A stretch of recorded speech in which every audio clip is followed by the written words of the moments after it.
being trapped in this open-air prison for decades, and they cannot eat, they cannot have medicine, they cannot go in, they cannot go out.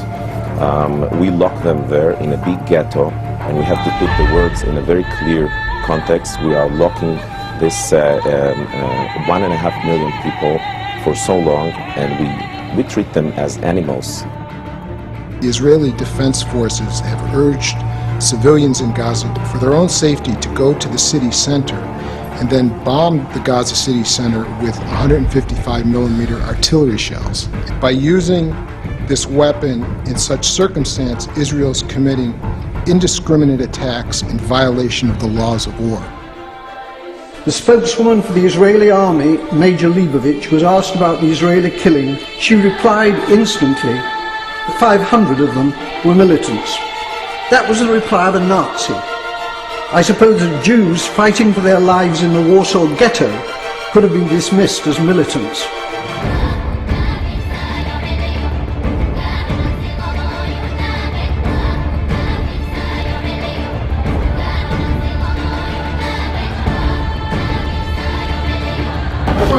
How come, since when did you press I would like press to a terrorist like this?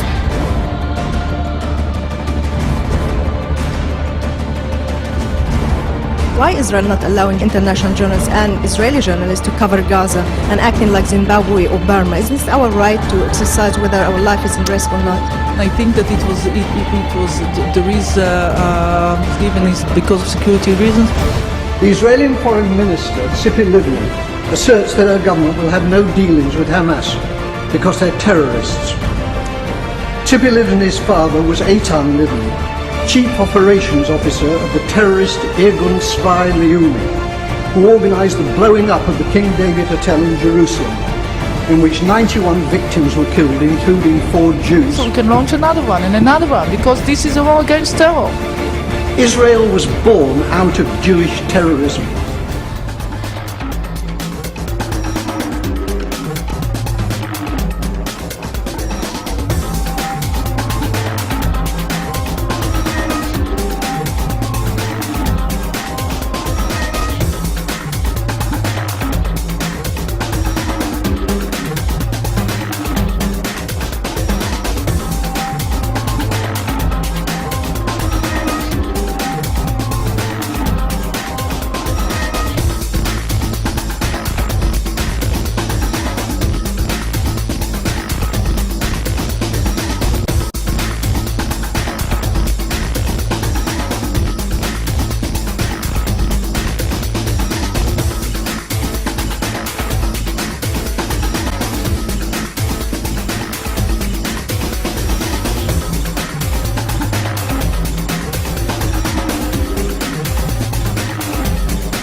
As soon as I heard about the march, I said I have to go.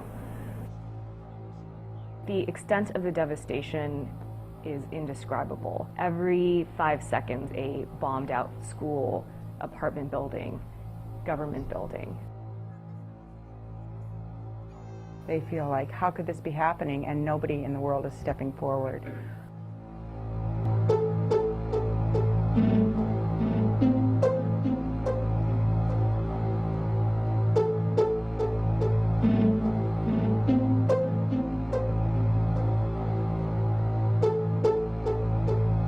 I thought that I was a well-read person and that I knew what was going on there, and I really had no idea.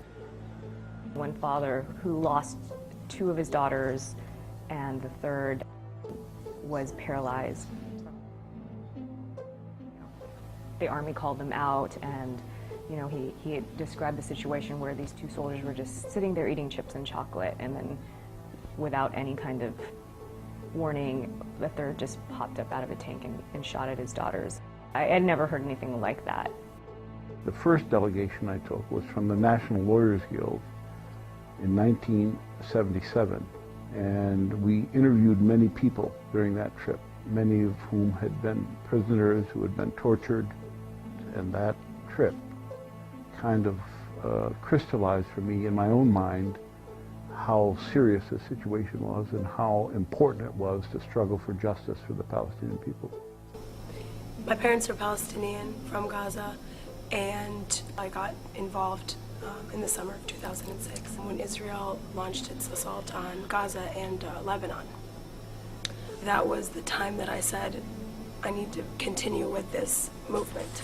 I was born in Cairo, Egypt, and in 1967 I was a very little child, and I saw what war is, and in 1973 I was a teenager and I saw the war between Egypt and Israel as well. I think any human being should be involved and should do whatever they can to stop this.